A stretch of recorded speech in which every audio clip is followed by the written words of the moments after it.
Welcome to my mini blog. কিছু তো বানাবো অ্যাট মাই কিচেন। এটার কোনো এপিসোডের কাউন্টিং নেই, এটা ফার্স্ট এপিসোড। কবে এই এপিসোড শেষ হবে আমারও জানা নেই।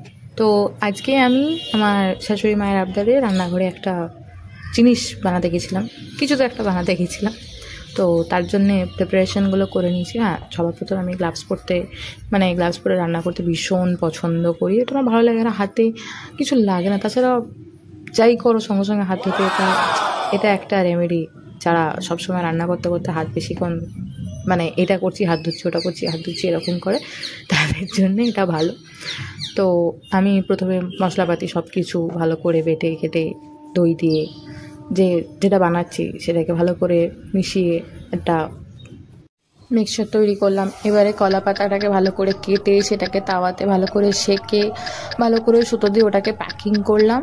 এরপরে সেটাকে আমি প্যান বলো তাওয়া বলো তোমরা যাই বলো, ও হ্যাঁ, আমার বাসনপত্র দেখে কেউ আমাকে জাজ করতে এসো না, আমি গরিব মানুষ, मैं गरीब हूँ, ঠিক হ্যাঁ।